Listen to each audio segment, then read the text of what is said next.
আজকে তৃতীয় খুতবা এটা দোয়া সম্পর্কে, তাই আমি দোয়া কবুল হওয়ার জন্য কয়েকটি আদব আপনাকে বলবো। যারা চায় যে আমার দোয়া কবুল হোক, তাহলে তাকে কিছু আদব রক্ষা করে চলতে হবে।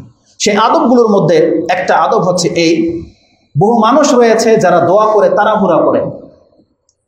আপনার আমার কাজ হচ্ছে দোয়া করা, এটা কবুল করা না করা কার কাজ? আল্লাহর কাজ। এই সিদ্ধান্তটা হচ্ছে আল্লাহর। আমি আপনি যদি সিদ্ধান্ত নেই, তাহলে আমাদের বহু সিদ্ধান্ত আমাদেরকে ক্ষতি করে দেবে। সূরা বনী ইসরাঈলের মধ্যে একটা আয়াত রয়েছে, ওয়ায়াদুল ইনসানু বিশাররি দুআহু বিল খায়র ওয়া কানাল ইনসানু আজুলা। এটা সম্ভবত 10 নম্বর আয়াত। এটা এখন মনে পড়েছে, ওইটা আমি নোট করে নিতাম। সুবহানাল্লাহ, আয়াতটা যদি মনে ছিল বলেই দিলাম। রাসূলুল্লাহ সাল্লাল্লাহু আলাইহি সাল্লামকে আল্লাহ জানিয়েছেন যে আমার কতক বান্দা কল্যাণ চাইতে চাইতে অকল্যাণ চেয়ে বসে। কেন? কারণ খুব তাড়াহুড়া করবো না, আমার বান্দা খুব বেশি তাড়াহুড়া করে। তার মানে আল্লাহ বোঝাতে চেয়েছে, মানুষ যখন ভালোটা চাইতে চাইতে নিজের জন্য অকল্যাণটাও চেয়ে নেয়। কেমন? আপনি ধরেন সন্তান চাচ্ছেন আল্লাহর কাছে, ছেলেই চাচ্ছেন, কিন্তু আল্লাহ সুবহানাহু ওয়া তাআলা জানে যে ওর ভাগ্যে যে ছেলেটা লেখা আছে এটা ওর জন্য অত্যন্ত মারাত্মক ক্ষতি হবে এবং ওর ঈমান আমলের জন্য, ওর মান মর্যাদার জন্য অনেক বেশি প্রভাব ফেলবে। এই জন্য আমি আল্লাহকে দেব না এটা। কিন্তু আপনি বারবার চাওয়ার কারণে আল্লাহ বলতেছে তোকে দিয়ে দিব, কিন্তু আল্লাহ চাচ্ছিল না এটা দিতে। অথবা আল্লাহ সুবহানাহু ওয়া তাআলা আপনাকে মেয়ে দিয়ে সম্মানিত করতে চাচ্ছিল, যেমনটা মরিয়ম আলাইহিস সালামের মাকে আল্লাহ দিয়েছিল। তিনি চেয়েছিলেন ছেলে, আল্লাহ দিয়েছে তাকে মেয়ে। বিভিন্ন প্রেক্ষাপট হতে পারে। তা আল্লাহ সুবহানাহু ওয়া তাআলা বলছেন, বহু বান্দা আছে যারা দোয়াতে তাড়াহুড়া করে। তাড়াহুড়া কি? একটা তাড়াহুড়া রাসূলুল্লাহ সাল্লাল্লাহু আলাইহি সাল্লাম বলছেন, যখন কোনো বান্দা চায় যে আমার দোয়া কবুল হোক, তাহলে সে যেন তাড়াহুড়া না করে। আর বান্দার তাড়াহুড়া কি? রাসূলুল্লাহ সাল্লাল্লাহু আলাইহি সাল্লাম বলছেন, আবু হুরায়রা তার বর্ণনাকারী, আন্না রাসূলুল্লাহি সাল্লাল্লাহু আলাইহি ওয়াসাল্লাম কালা ইস্তাজাবু লি আহাদিকুম মা লাম ইয়াজাল। তোমাদের প্রত্যেকের দোয়া কবুল হয় যতক্ষণ পর্যন্ত সে তাড়াহুড়া না করে। কিলা ইয়া রাসূলুল্লাহ ওয়া মাস্তাআজালু, তাড়াহুড়াটা কি? আরেক বর্ণনায় রয়েছে, ওয়া কালা ইয়াকুন, বান্দার এই কথাটা বলা হচ্ছে তাড়াহুড়া করা, দাউতু রাব্বি ফালাম ইস্তাজাব লি, আমি আমার রবকে ডেকেছি কিন্তু আমার রব আমার ডাকে সাড়া দেয়নি। যে এই রকমের মন্তব্য করে, রাসূলুল্লাহ বলছেন এই ব্যক্তি তাড়াহুড়া করে ফেলেছে, এর দোয়া ওই সংরক্ষিত জায়গা থেকে বাতিল হয়ে যাবে। সে যেটা চাচ্ছে এটা কবুল হবে না, আল্লাহ তার জন্য জমা করেও রাখবে না। অথচ আল্লাহ এটাকে জমা করে রেখেছিল কিয়ামতের মাঠে। আপনি তাড়াহুড়া করেছেন, আল্লাহ বলছে তোর এই দোয়া ক্যান্সেল হয়ে যাবে। রাসূলুল্লাহ সাল্লাল্লাহু আলাইহি ওয়াসাল্লাম বলছেন, ইস্তাজাবু লিকুল্লি আবদিন ইস্তাজাবু লিআহাদিকুম, তোমাদের প্রত্যেকের দোয়া কবুল হয় মা লাম ইয়াজাল, যদি সে তাড়াহুড়া না করে। সেই কথা বলা যায় আমি আল্লাহকে ডেকেছি, আল্লাহ কবুল করেনি, এই কথাটা বলা হচ্ছে তাড়াহুড়া করা। এটা ইমাম বুখারী রাহিমাহুল্লাহ এবং মুসলিম তাদের উভয়ে দোয়ার অধ্যায়ে হাদিসটাকে কোট করেছেন। হাদিস হচ্ছে 6340 বুখারীতে, এবং মুসলিমে হাদিস 68-28 রয়েছে। 6828 এর মধ্যে আপনি মুসলিমে পেয়ে যাবেন। অতএব তাড়াহুড়া করা যাবে না। একটু আগে যে হাদিসটা আপনাকে বলেছি যে আপনার দোয়া 3টা ফোল্ডারের যে কোনো একটা ফোল্ডারে জমা হয়ে যায়, অতএব আপনার তাড়াহুড়া করা কোনো মানি হয় না। আমাদের প্রত্যেকের দোয়া কবুল হয়। এখন শুধু দেখার বিষয় যে এটা আমার কোন কল্যাণের কাজে লাগতেছে, এটা আমাদেরকে আল্লাহর উপরে সিদ্ধান্ত ছেড়ে দিতে হবে। কারণ আপনার আমার ব্যাপারে আমরা যেটা কল্যাণ বুঝি, আপনার আমার সিদ্ধান্তের ব্যাপারে আমাদের রব আমার চাইতে বেশি বুঝি। এটা আপনাকে বুঝতে হবে যে আপনার আমার কল্যাণের জন্য আমি আপনি যে সিদ্ধান্তটা নিচ্ছি, আমাদের সিদ্ধান্তর চেয়ে আমার প্রতিপালকের সিদ্ধান্ত বেটার হবে, উত্তম হবে। এই ঈমান আমাদের রাখতে হবে, কারণ তিনি হচ্ছেন আমাদের প্রতিপালক। আর আল্লাহ বলেছেন, বান্দা আমি প্রত্যেকটা বান্দার জন্য কল্যাণকর ইচ্ছা করি, কোনো অকল্যাণকর ইচ্ছা করি না। আল্লাহ সুবহানাহু ওয়া তাআলা আমাদের দোয়া কবুল করে থাকে। অতএব আপনি পেরেশানি হয়ে যেন না, আর আপনি তাড়াহুড়া করেন না। কেন এই পয়েন্টটা আপনার কাছে বললাম? তাড়াহুড়া করার ক্ষতিটা কি? বেশ কিছু মানুষ আছে তাড়াহুড়া করে, যখন সে ফিল হয় যে আমার রব আমার দোয়া শুনে না, তখন একটা পর্যায়ে গিয়ে সে দোয়া করা বন্ধ করে দেয়। এটা হলো সবথেকে বেশি ক্ষতি। আর এই চরিত্রের মানুষই হলাম আমরা সবাই। আমরা যারা অসুস্থ, আমরা 2-1 বার হয়তো আল্লাহকে ডাকি। যারা আমাদের সন্তানের প্রয়োজন, তারা হয়তো 1 সপ্তাহ ডাকেনি। তারা হয়তো মাঝে মাঝে আল্লাহকে ডাকে, যখন দেখে যে সন্তান হয় না, সে দোয়া করা ছেড়ে দিয়েছে, এখন চিকিৎসাতে লেগে গেছে। যখন দেখবে চিকিৎসার বাচ্চা আসে না, তখন শয়তান তাকে মাজারের দিকে নিয়ে যাবে। আর যখন দেখবে যে শুধু মাজারে গিয়ে ক্ষান্ত হচ্ছে না, আল্লাহ শয়তান ওকে শিরিক করিয়ে ছাড়বে, তখন গিয়ে হয়তো আল্লাহ তাকে সন্তান দেবে, কিন্তু মুশরিক বানিয়ে। অর্থাৎ এমনটা হওয়া যাবে না। কারণ এই সন্তানের কথাটা বারবার কেন আসতেছে, এটাই হলো সব থেকে বড় পয়েন্ট, যে পয়েন্টে অধিকাংশ মানুষ শিরকে জড়িত হয়ে যায়। যেই জায়গাতে এসে মানুষ তার রবের সাথে সম্পর্ক ছিন্ন করে দেয়। বরং কোরআনের এই মর্মে আয়াতও আছে যে আমি কতককে সন্তান দেই তার আগ মুহূর্ত পর্যন্ত আমার বান্দাই থাকে, কিন্তু সন্তান পেয়ে যাওয়ার পরে আমার সাথে শিরক করে ফেলে। এমনটা হয়, অনেকের সাথে হয়েছে। দেখেন যাদেরকে সুন্দর সন্তান দিয়েছে আল্লাহ, এই সন্তানটা পেটের মধ্যে আল্লাহ রক্ষা করেছিল, কিন্তু যেমনি পেট থেকে বেরিয়েছে আপনার চোখ পড়েছে, তাকে আপনার কাছে খুব ভালো লেগেছে, এখন ওকে যে আল্লাহ রক্ষা করে এটা আপনি ভুলে গেছেন। এখন ওর রক্ষার জন্য আপনি কালি লাগিয়ে দিলেন, ওর রক্ষার জন্য আপনি তাবিজ ঝুলিয়ে দিলেন, কিন্তু আপনি ভুলে গেছেন মায়ের পেটে যে 10 মাস ছিল ওখানে তোর কালির প্রয়োজন হয়নি, ওখানে তোর তাবিজের প্রয়োজন হয়নি, ওখানে ওর জারফুকেরও প্রয়োজন হয়নি। কে বাঁচিয়েছিল ওখানে? তাহলে যে আল্লাহ সুবহানাহু ওয়া তাআলা ওকে 9 মাস ধরে বাঁচিয়ে রেখেছে আপনার পেটে, ওর ভূমিষ্ঠ হয়ে যাওয়ার পরে আল্লাহ বলেছে এখন তুই বাঁচা, এটা বলেছে আল্লাহ সুবহানাহু ওয়া তাআলা? এটা বলেনি, বরং আল্লাহ বলেছেন বান্দা তোকে জীবন মৃত্যুর মালিক একমাত্র আল্লাহ। কাউকে সুস্থ রাখা, কাউকে অসুস্থ করা এটা আল্লাহর কাজ, এজন্য ভরসাটা আল্লাহর উপরে থাকতে হবে। অতএব আল্লাহ সুবহানাহু ওয়া তাআলার কাছে দোয়া করার ক্ষেত্রে আমাদেরকে তাড়াহুড়া করা যাবে না।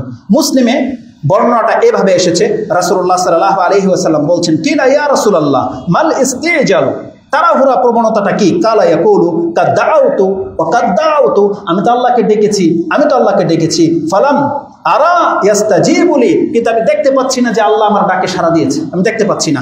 তখন কি হয়? ফায়াস্তাজিবু ইনদা যালিকা ওয়া ইয়াদাউ আদ-দুআ, তখন সেই ব্যক্তি ওই জায়গাতে এসে নিরাশ হয়ে যায় এবং দোয়া করা বন্ধ করে দেয়। এই ভাষাটা কোট করেছেন ইমাম মুসলিম 6829, ওটা ছিল 28, এটা হচ্ছে 29। কেন এই কথাটা আমি আপনাকে বললাম?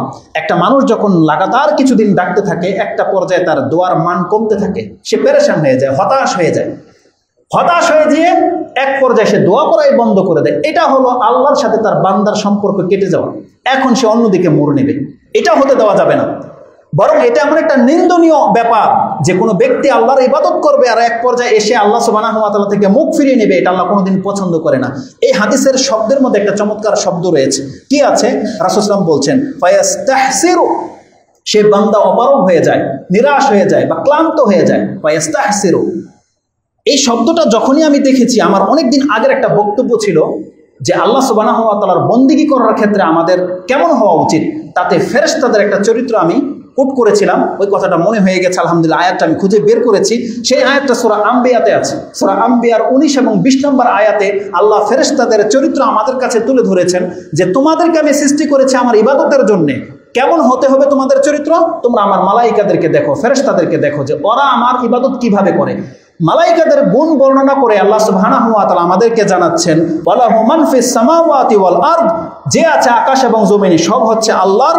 ওয়া মান ইনদাহু লা ইস্তাকবিরুনা আন ইবাদাতিহি ওয়া লা ইস্তাহসিরুন, আল্লাহ সুবহানাহু ওয়া তাআলা বলছেন আল্লাহর নিকটে যে সমস্ত মান্যবর ফেরেশতারা রয়েছে, মালাইকা তারা রয়েছে, আল্লাহ সেই ফেরেশতাদের সম্পর্কে বলছেন ওমান ইনদাহু লা ইস্তাকবিরুনা আন ইবাদাতিহি, তারা আমার ইবাদত করার ক্ষেত্রে অহংকার প্রদর্শন করে না।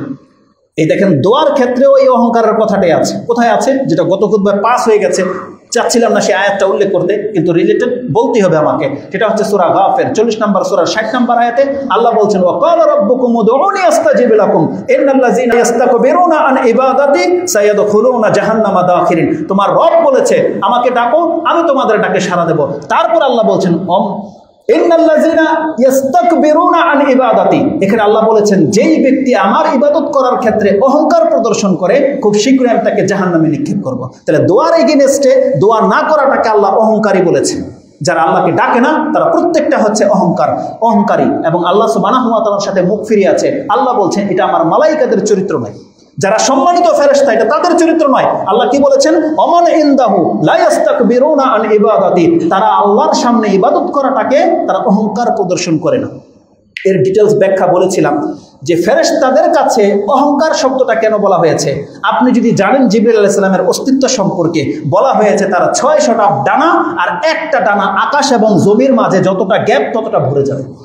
এত বিশাল আকৃতির ফেরেশতা হচ্ছে জিবরিল আলাইহিস সালাম। সেই জিবরিল আলাইহিস সালামকে যখন আল্লাহ কোনো আদেশ করে থরথর করে কাঁপতে থাকে, হাদিসে এটা আছে, কাঁপতে কাঁপতে জমিনে পড়ে যায়। যতক্ষণ পর্যন্ত আল্লাহ না বলে জিবরিল মাথা উঠাও ততক্ষণ পর্যন্ত তিনি মাথা উঠান না। এটা ছিল এত বিশাল আকৃতির এক ফেরেশতা, আর আমরা মাত্র 3.5 হাত মাটির মানুষ, আমরা আল্লাহ সুবহানাহু ওয়া তাআলার ডাকে সাড়া দিই না। এই জন্য আল্লাহ এখানে অহংকারী কথাটা এনেছে যে তারা আল্লাহর ইবাদত করার ক্ষেত্রে অহংকার করে না, ওয়ালা ইস্তাহসিরুন, আর তারা যে রাত দিন আল্লাহর ইবাদত করে যাচ্ছে তারা ক্লান্ত হয়ে পড়েনি। এখানে এই কথাটা আল্লাহ বলেছে। এবং তারা কি কারণে ক্লান্ত হয়ে পড়ে না? ইউসাব্বিহুনাল লাইলা ওয়ান নাহারা লা ইয়াফতুরুন, তারা আল্লাহ সুবহানাহু ওয়া তাআলার রাত দিন তাসবিহ জপতেই আছে, তারা পেরেশানি হয়ে যায় না, অপারগ হয়ে যায় না। তার মানে এই আয়াত দিয়ে আল্লাহ আমাদেরকে জানাচ্ছে এই ফেরেশতারা যেমন আমার কাছে মর্যাদাবান, বান্দা আমি তোমাদেরকে এই রূপে দেখতে চাই। তার মানে আমি চাই তোমরা আমার ইবাদত করো, তোমরা অপারগ হয়ে যেও না, তোমরা নিরাশ হয়ে যেও না, তোমরা ক্লান্ত হয়ে যেও না, তোমরা আমার পবিত্রতা ঘোষণা করো, তোমরা আমার প্রশংসা করো। এটা আল্লাহ চেয়েছে আমাদের কাছ থেকে। অতএব দোয়া আমাদেরকে করতে হবে। রাসূল সাল্লাল্লাহু আলাইহি ওয়াসাল্লাম বলছেন, কিন্তু কিছু বান্দা আল্লাহর কাছে দোয়া করার ক্ষেত্রে অপারগ হয়ে যায়, সে এক পর্যায়ে দোয়াকে থামিয়ে দেয়। এটা মোটেও উচিত নয়। আমাদেরকে আল্লাহ সুবহানাহু ওয়া তাআলাকে প্রতিনিয়ত ডাকতে হবে। এই আদেশ আমাদেরকে আল্লাহ সুবহানাহু ওয়া তাআলা করেছে। তাহলে দোয়ার একটা আদব হচ্ছে, আপনি এটা ভাববেন না যে দোয়া কবুল হয় না, বরং দোয়া কবুল হয়। দোয়ার দ্বিতীয় আদব হচ্ছে আপনার ইয়াকিন থাকতে হবে। আমি শুধু বলে দিলাম আর আপনি হয়ে গেলে এমন নয়, আপনার ইয়াকিন থাকতে হবে যে হ্যাঁ আপনার দোয়া আল্লাহ কবুল করে থাকে। এই ইয়াকিন লাগবে, ইয়াকিনবিহীন আপনার দোয়া কবুল হবে না। রাসূলুল্লাহ সাল্লাল্লাহু আলাইহি ওয়াসাল্লাম এই ক্ষেত্রে বলছেন, দোয়া করার ক্ষেত্রে যেমন আপনার আশা লাগবে, ভয় লাগবে, চেতনা লাগবে, তেমনি আপনার ইয়াকিন থাকতে হবে, দৃঢ় বিশ্বাস থাকতে হবে যে হ্যাঁ আমার দোয়া কবুল হয়। আর দোয়া করার ক্ষেত্রে এই জুমলা ব্যবহার করা যাবে না যে আল্লাহ তুমি চাইলে আমাকে ক্ষমা করো, আল্লাহ তুমি চাইলে আমাকে সুস্থ করো, আল্লাহ তোমার ইচ্ছা, তুমি চাইলে আমাকে সন্তান দাও। এইভাবে দোয়া করা যাবে না, বরং দোয়া করার ক্ষেত্রে নিতেই হবে আল্লাহর কাছে, আল্লাহ দিবেই দিবে, এই আত্মবিশ্বাস নিয়ে দোয়া করা আমাদেরকে আদেশ করা হয়েছে। কোনো ব্যক্তি যেন হেয়ালিপনায় দোয়া না করে, মানে আমি চাইলাম আল্লাহর ইচ্ছা, দিলে দেখ না দিলে না দেখ, এমনটা নয়।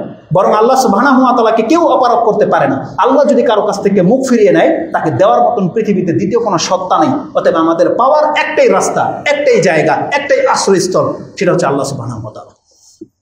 এই জন্য আপনার ইয়াকিন লাগবে যে আমি আল্লাহর কাছ থেকে নেবেই নেব, আল্লাহ ছাড়া আমাকে দেওয়ার কেউ নাই। তাই রাসূলুল্লাহ সাল্লাল্লাহু আলাইহি ওয়াসাল্লাম বলছেন, আনাস রাদিয়াল্লাহু তাআলা আনহু এই হাদিসের বর্ণনাকারী, ক্বালা রাসূলুল্লাহ সাল্লাল্লাহু আলাইহি ওয়াসাল্লাম ইযা দাআ আহাদুকুম ফালিয়াযিম ফি দোয়া, তাহলে সেজন্য তার দোয়াতে একেবারে ইয়াকিন নিয়ে আসে, মানে নিবেই নেবে, না ছোড় বান্দা। বাচ্চারা দেখবেন অনেক সময় এমনটা করে, আপনি না দেওয়া পর্যন্ত ও কাঁদবে, আপনি থাপ্পড় দেন তারপরও কাঁদবে, কিন্তু আপনার কাছ থেকে নিয়েই ছাড়বে, ওটা নেবেই নেবে। ও চকলেট চাক, চিপস চাক বা যেটা দেখতে চাচ্ছে, এটা না দিলে ও কান্না করবে, কিন্তু আপনাকে ছাড়বে না। এক পর্যায়ে এসে আপনি রাগে হলেও তাকে দেন, কিন্তু আল্লাহ সুবহানাহু ওয়া তাআলা রাগে দেবে না, তখন আল্লাহ আমাদেরকে খুশি হয়ে দেবে। কারণ আল্লাহ চায় যে বান্দা আমাকে এমনভাবে ধরে নেক যে আমি যদি ওকে ধাক্কা দিয়ে ফেলে দেই, ও যেন আমার জায়গা ছাড়া অন্য কোথাও মাথা না ঠোকায়। আল্লাহ এমন প্রত্যেকটা বান্দাকে ভালোবাসে। আল্লাহ যখন দেখতে পায় যে এই বান্দা আমার কাছে ঘুরে ঘুরে আসে, আমার থেকে অন্য কোথাও যায় না, আল্লাহ বলছেন ও যতবার পাপ করে ততবারই ওকে ক্ষমা করে দেব। আর এই হাদিস আমরা তওবার অধ্যায়ে বলেছিলাম যে একজন বান্দা যখন পাপ করে আর ঘুরে এসে বলে রব্বি গফিরলি যামবি ইন্নাহু লা ইয়াগফিরু যুনুবা ইল্লা আনতা, যখন একটা বান্দা এইভাবে বারবার এসে আল্লাহ সুবহানাহু ওয়া তাআলার কাছে বলে, আল্লাহ বলে যখন আমার বান্দা আমার ছাড়া অন্য কারো কাছে যায় না, আল্লাহ বলেন এমাল শাইতা কাদ গফারতু লাকা মা তাকাদ্দামা মিন যামবিক, তুই যা করেছিস কর, তোকে আমি ক্ষমা করে দিলাম। এটা ইমাম মুসলিম কোট করেছে এই হাদিস। তাহলে আল্লাহ খুশি হয়ে দেয়। এইজন্য রাসূলুল্লাহ সাল্লাল্লাহু আলাইহি ওয়াসাল্লাম বলছেন ইজা দা আহাদুকুম ফালিয়াযিম ফি দুআ, সেজন্য তার দোয়াতে লাজিম নেবেই আল্লাহর কাছ থেকে এই সংকল্প যেন নিয়ে আসে। কেন? ওয়ালা ইয়াকুলু আল্লাহুম্মা ইন শিতা আতিনি, আল্লাহ তোমার ইচ্ছা হলে তুমি আমাকে দাও, এই কথা যেন কোনো ব্যক্তি না বলে। কেন? ফা ইন্নাল্লাহা লা মুস্তাকরিহা লাহু, কারণ আল্লাহকে জবরদস্তকারী কেউ নেই। আল্লাহর কাছ থেকে মুখ ফিরে নিলে আল্লাহ তাকে দেবে বা এনে দেবে, তার কেউ নাই, সে পাবে না কোথাও আল্লাহর কাছ থেকে ছাড়া।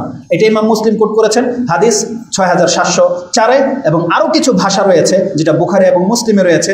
রাসূলুল্লাহ সাল্লাল্লাহু আলাইহি ওয়াসাল্লাম বলছেন লা ইয়াকুলান্না আহাদুকুম, তোমাদের কোনো ব্যক্তি যেন দোয়া করার ক্ষেত্রে এই কথা না বলে আল্লাহুম্মা গফিরলি ইন শিত, আল্লাহ তোমার ইচ্ছা হলে তুমি আমাকে ক্ষমা করে দাও, আল্লাহুম্মা রহামনি ইন শিত, আল্লাহ তোমার ইচ্ছা হলে তুমি আমার উপর রহম করো। কোনো ব্যক্তি যেন এই ভাষায় দোয়া না করে, বরং সে যেন ফাইন্নাহু, সে যেন অবশ্যই কি করে লা ইয়াযিম আল মাসআলাতা, সে যেন তার দোয়ার ক্ষেত্রে, তার চাওয়ার ক্ষেত্রে যেন আল্লাহকে নাছর বান্দার মতো পাকড়ে ধরে, তার কাছ থেকে নিবেই নেবে, এই সেন্সে যেন আল্লাহর কাছে দোয়া করে। কেননা ফাইন্নাহু লা মুকরিহা লাহু, আল্লাহকে রোধ করে দেওয়ার মতো, আল্লাহর সাথে জবরদস্তি করার মতো আল্লাহ সুবহানাহু ওয়া তাআলা পৃথিবীতে কোনো শক্তিকে রাখেনি, বা আল্লাহ সুবহানাহু ওয়া তাআলা যদি কাউকে না দেয় সে কোথাও পাবে না।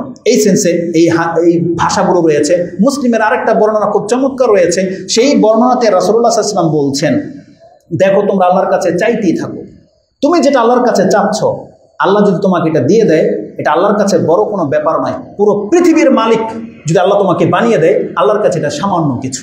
পুরো পৃথিবীর মালিক। রাসূল সাল্লাল্লাহু আলাইহি ওয়াসাল্লাম বলছেন, তুমি যেটা চাচ্ছ এটা আল্লাহর কাছে খুব তুচ্ছ, তোমার কাছে অনেক বড় হতে পারে, যে আল্লাহকে এটা কবুল করবে, কিন্তু আল্লাহ তোমাকে এটা দিয়ে দিলে এটা আল্লাহর কাছে একেবারে সামান্য একটু ব্যাপার, সামান্য একটা ব্যাপার।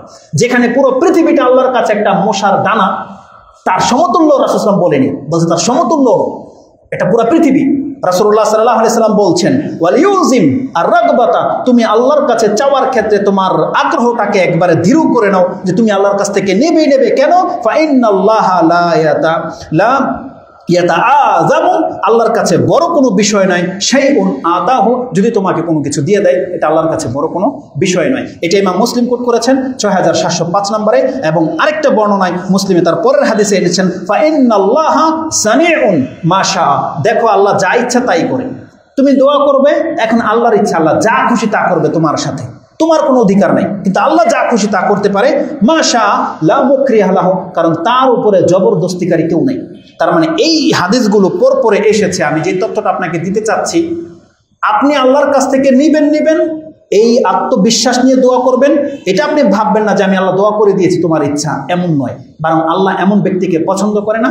আল্লাহ চায় যে বান্দা আমাকে আঁকড়ে ধরুক, আর আমি চাই যে ও আমার কাছ থেকে ডাকতে থাকুক। এই ডাকাটাই হচ্ছে ওর জন্য কল্যাণকর, কেননা আল্লাহ সুবহানাহু ওয়া তাআলা যা খুশি তা করে।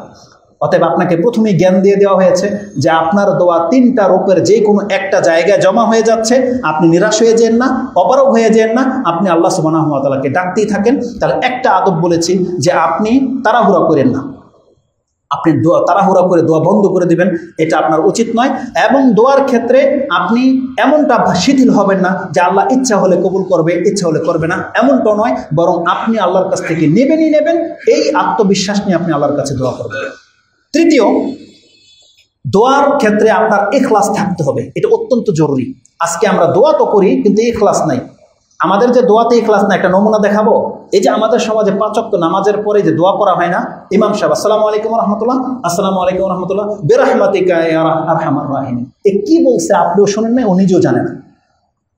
আসসালামু আলাইকুম ওয়া রাহমাতুল্লাহর পরে আল্লাহুম্মা আমিন বলে দিয়ে এই একটা কথা আপনি শুনতে পান, আল্লাহুম্মা আমিন, তারপরে বিরহমাতিকা ইয়া আরহামার রাহিমিন, এই 2টা জুমলা শুধু আপনার কানে আসে। ওই ইমামকে জিজ্ঞেস করেন তো দেখি, এর মিডলে মাত্র কয়েক সেকেন্ড হয়েছে, আপনি কি চেয়েছেন আল্লাহর কাছে?